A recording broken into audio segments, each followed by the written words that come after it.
sa pagkakataon po ito, at upang magbigay ng kanyang maikling mensahe, malugod po namin inaanyayahan ang ating officer in charge ng Department of Assessment, si Atty. Maria Cristina S. Fernandez.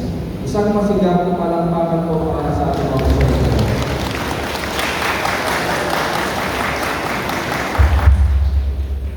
Magandang umaga po sa inyong lahat. 2026 has been a year of labor and transformation for the Department of Assessment. Every effort put in by each member of our team brought us one step closer to realizing Mayor Isko Moreno Dumagoso's vision of making Manila great again. Ang pangunahing layunin ng aming departamento noong taon ay ayusin at linisin ang records ng aming opisina. Sinikap namin matiyak na tama ang real property taxes at certification fees na binabayaran ng ating mga taxpayer at gawing maayos at episyente ang bawat transaksyon sa aming tanggapan. Batay sa ulat ng ating City Treasurer Atty. Paul Vega as of July 2026, nakapagkolekta na ang lungsod ng Maynila ng 6.75 billion in real property taxes na katumbas ng kabuoang koleksyon noong 2025. Ipinakita nito na unti-unti natin naibalik ang tiwala ng ating mga taxpayer sa pamamagitan ng maayos at masinong na pamamahala, tamang assessment at koleksyon at pagtiyak na ang bawat pisong kanilang binabayad ay pumapasok sa kaban ng lungsod. Hindi po namin ito magagawa kung wala ang tulong at suporta ng marami. On behalf of the hardworking, driven, and dedicated men and women and members of the LGBTQIA+ community of the Department of Assessment, lubos po kami nagpapasalamat kay Mayor Isko Moreno Dumagoso, Vice Mayor G. Atienza, Secretary to the Mayor Lieutenant Hortal, City Administrator Attorney Warren Quintos, Chief of Staff Cesar Chavez, the honorable members of the City Council, and our fellow department heads and all the employees of the City Government of Manila sa inyong tiwala, suporta at mahabang pasensya sa aming unang taon ng aming panunungkulan. Ang pangunahing prioridad sa aming pagbabagong sinimulan ng aming departamento ang kaginhawahan ng mga taxpayer. Pinatupad namin ang queuing system, muling pinagana ang aming social media platforms, naglaan ng dedicated lane para senior citizens at persons with disabilities, at sa tulong ng City Treasurer's Office, nagbukas ng payment window sa aming tanggapan upang doon na rin sila makapagbayad. Kasabay nito, hinarap namin ang isa sa pinakamalaki naming hamon, ang pagsusuri at pag-validate ng humigit kumulang 400,000 tax records. Sa kabila ng limitadong manpower na 180 regular employees at 70 job order personnel, isinagawa namin ang comprehensive records cleansing program.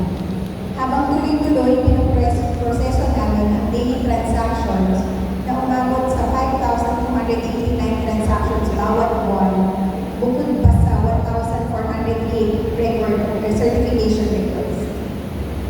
Palakpakan po natin ang masisipag na staff ko sa Department of Assessment. Salamat. Taos-puso po ako nagpapasalamat sa inyong pagsunod sa ating 3 o'clock habit kung saan araw-araw mula alas 3 ng hapon hanggang sa pagtapos ng office hours, sabay-sabay na tumututok ang buong tanggapan sa records cleansing.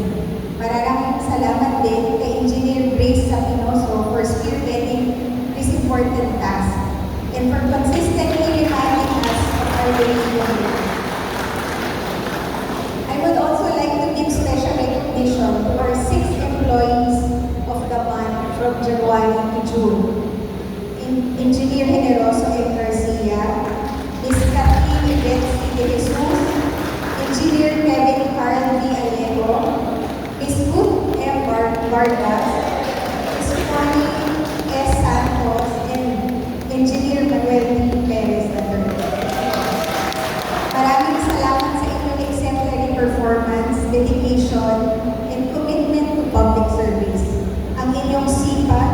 integridad ay nagsilbing inspirasyon sa buong Department of Assessment. Special thanks also to Engineer Ronnie Fernandez and his team for their significant contribution in ensuring the city's full compliance with the requirements of the Real Property Valuation and Assessment Reform Act, or RPVARA. With our foundation now in place, our next priority is modernization through GIS-enabled inspections, an integrated assessment tax map, an enhanced database with a secure taxpayer portal, and strengthened data auditing and analytics. These initiatives will help us build a faster, more efficient, transparent, and future-proof Department of Assessment. Our accomplishments and visions of a technology-driven Department of Assessment were made possible by a leader whose clear direction and genuine commitment to the people of Manila have inspired and guided us to the right direction. Ladies and gentlemen, it is my honor and privilege to introduce a true and compassionate leader, our City Mayor na walang kasing-sipag, Honorable Francisco Isko Moreno.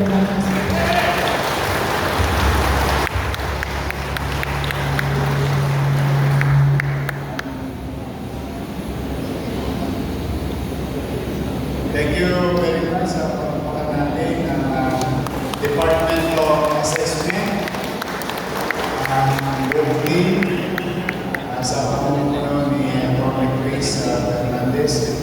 Bago ko magpatuloy, just kayo bagong Pilipino. Pasaman, nasa, kaya ako na-amaze kanina. But anyway, good morning. Good morning. Okay, muli po, isang maulang Lunes. Dito tayo ngayon para maiwasan ng kasakit. I-clear ko lang po, pero bago tayo mag-umpisa, nais ko lang paalala pati ang inyong mga staff, kasamahan ng trabaho. Iba natin kamag-anak na kailangan kapitbahay. The city is now requesting, if possible, to each and every one of you to wear mask. Because hindi naman kayo required, but I would prefer and suggest that you wear mask, especially if you're medyo ma-senior na, dahil kumakalat po ngayon na sakit na influenza, ubo, pneumonia, at lalo pa sa ganito klaseng weather. So, pinagpapaalala ko sa lahat na hanggat maaari, kung kaya nyo rin lang naman, proteksyonan nyo namin yung sarili, ay sapagkat napakalaga po ng inyong pagpuli sa kanya-kanya yung lamesa, sa kanya-kanya yung opisina, katulad ng napaulat kanina ni Atty. Chris. You know, before I assume this new mandate, there is about 23% efficiency rate done on January to June, apples to apples, different year, different administration. In the same January to June, we performed at 44% dahil yan sa mga taga-assessment sa office. So, ibig sabihin, napakalaking bagay sa paglilingkod sa taong bayan ay resources ng gobyerno. Ngunit ang resources ng gobyerno, dalawang bagay pwede madisgrasya. Mali yung datos o sadyang pinamali yung datos. Kapag naitama natin, wala tayong kailangan gawing effort. Basta tama ang ipinasok na data, tama din yung ibibigay na data sa mamamayan. At maiiwasan na mabiktima ang mga mamamayan na babayad ng buwis sa mga unnecessary activities. And I'm happy that unti-unting ibinabangon ng mga taga-assessments office ang kanilang tangan sapagkat dalawa po yan talaga, yung Real Property Tax Division sa baba at saka assessment office, nung araw, tutok na tutok yan para yan zoning sa office ng building official o city engineer. Hindi naman o lahat. Marami po dyan, matitino. Kaya lang mo, sa isang kain ng kamatis, kailangan ng pamahalaan alisin kagad yung bulong na kamatis na iilan. Dahil pag hindi natin ginawa yun, yung takas ng katas ng bulong na kamatis, makakawa ang lahat. Marami sa kanila ay talagang dedikasyon na maglingkod sa taong bayan. Bisa nape-pressure sila ng mga ilang makapangyarihang individual. Maaaring mga bosyo, malapit sa kusina, may kakilala, and so on and so forth. But I'm proud since July last year, unti-unti. At ito unti-unti nito ay nagbibigay naman ng malaking development sa efficiency, correctness, and fairness of our city assessments office. That's why I'm really proud of them. Palakpakan natin sila. Malaking po ang challenge natin. And the good news, Attorney Chris and I, and Ramon, some member of the Manila City Government employees kasama ko sa Estados Unidos na tumanggap ng pagkilala para sa Luzon ng Maynila. At marami kaming tinatinan ng mga pag-aaral. At ang maganda dito, sa gagawin natin sa susunod, wala na tayong gagasusin pa. Sapagkat dati na natin binili na siya binigyan ng pagkilala, ay magagamit pa natin fully on all other data management na ating sila. And upon return, kami nila Attorney Grace nag-usap-usap kami. Sabi ko, ako, panahon na ang pagbabago.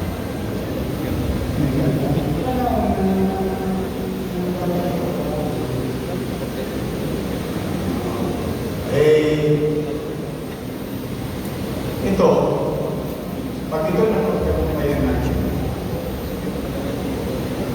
sa totoo lang, pag napagkakumpayan natin, kahit sino maging mayor, we'll have a better,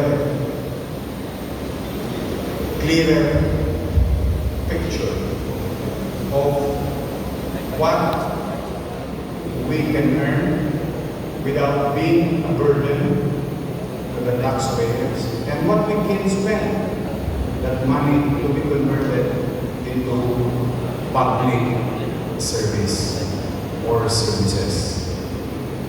Mas marami tayong pagtutulungan. Mayaman ng Maynila, inabuso lang talaga ng mga ilang leader ng departamento. So that's why we are going to a journey of literally cleansing, data banking, utilizing existing resources without incurring expenses, and modern technology, which is meron na rin tayo 3D mapping o Manila, yung mga drone na binili natin, and AI technology for imaging prompt, utilization of proper prompt para mabigyan ng description ang bawat katastre o parsela ng lupa. Tuman ay horizontal or vertical. And I would like to take this opportunity this morning to ask each and every one of you to really cooperate with this project. Because after you, we're going to the business. Para lahat kayo, yung taxpayer, hindi na nagpapalit panahon kung saan. Hindi na nalilito sa maling PIN. At yung PIN, minsan sinasadyang mali. Or yung PIN, gahasan-gahasan dahil double entry, triple entry, o quadruple entry. One of the days. I think it's time now for us to stop that. Panahon na talaga. Hinto na natin. Alam mo sa puso ninyo, sa isipan ninyo, gusto niyo lamang pumasok ng alas 8 ng umaga, umuwi ng alas 4, excel from your field of undertaking, hirapos ang pamilya ninyo, mauuwing ligtas, and hopefully, pag nakita kayo ng ilas, mapromote kayo based on merit, hindi yun dahil nakadala ng baptisma, driver reserve, o kasama kumakain sa kusina ng mga individual may kapangyarihan na kayo yaman. Some of you were promoted and never saw. Some of you were appointed, walang makita. I base it on marami rito ang nakikinig. Because almost every week, non-stop. Ayoko may bakante. Kasi ninyo ayoko may bakante. Kasi pag mayroong bakante sa Pagbilya, hanggat maaari ayoko yun. Dahil pag may bakante, tuwan-tuwa ang mga mayor ng tuwan-tuwa. Alam niyo bakit? Pagdating ng mga squatter, may savings. At alam niyo na, ako nilagay lang ng departamento yung item niya dahil kailangan ng tao. So that's my point. There is already budget for it. But then again, I always believe that the sun will shine again. After the rain, there is a rainbow. I'm really proud of you guys, with all honesty. You cannot argue with results. No matter what, kahit ano ka, chismis, intriga, itinitay ang kawali ko. Kasi at the end of the day, what matter most is the result. Results matter. You cannot lie with numbers. You cannot lie with performance. Yun ang lagi ko kikinigan. Kaya galingan ninyo dahil alam ko magiging busy kayo in the next 6 months. Kasi binigyan ko ng target si Chris. Pero huwag kayo mag-alala, may padadala ko sa inyo mga bata. Mga bata ito na kasama din natin naglilingkod upang makatulog kayo. After you guys, we will go to business, we'll go to other agencies and so on and so on. So it's all about gathering data, creating big data, analyzing this data so that leaders can appropriate effectively, efficiently, with that kind of limited resources to convert it into public service or services for our people. Maraming bagong pangarap sa Maynila para sa mga taga-Maynila. Pero yun, lahat yun nasa drawing board. Pag walang choppy yun, nasa drawing board lang yun. Pero dahil sa inyo lahat, dahil kayo nagiging masinong na, at nag-improve tayo, hindi naman tayo nagsisinungaling, yung effort ninyo, nakikita ko, o siya naman sinasabi ko sa tao. Kasi pag mali naman, sinasabi ko naman. Pero pag may buting ginagawa, ipinagpupugay natin. Kaya kung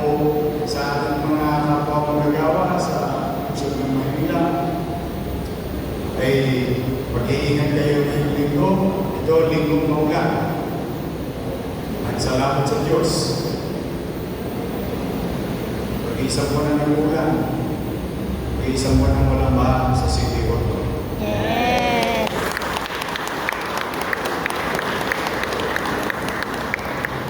Sayang, no? Kung sa atin naman tayo bilyon-bilyon. Walang baha sa Alaw. Walang baha sa UN. Walang baha sa Espanya. And so on and so on.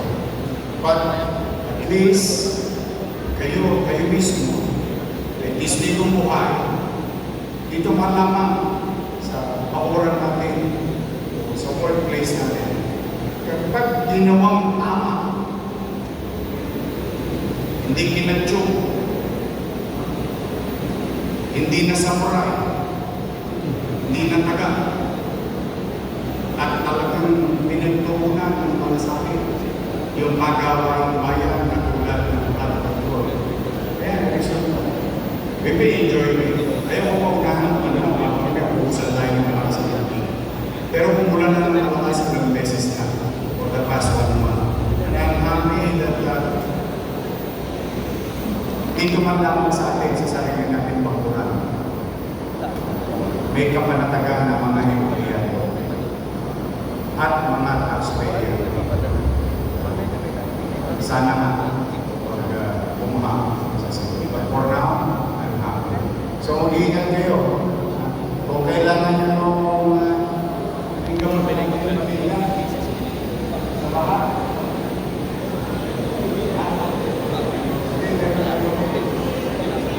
doxycycline, we made it available already in anticipation na mga empleyado natin masulong sa baba o sa mobiles. Kumuha kayo sa clinic, nasa baba, magtabi na kayo para bago kayo sa mulo. Kung ano ba, pauwi na kayo sa bayan ninyo, sa syudad, sa atin dito sa Luzon, na may ba, tirahin nyo ng tirahin. Amen?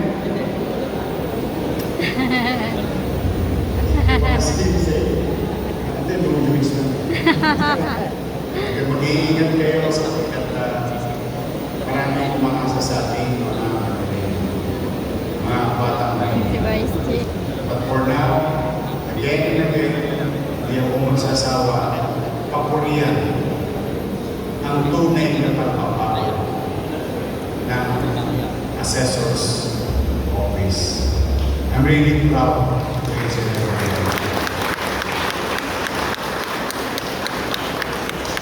Keep it up.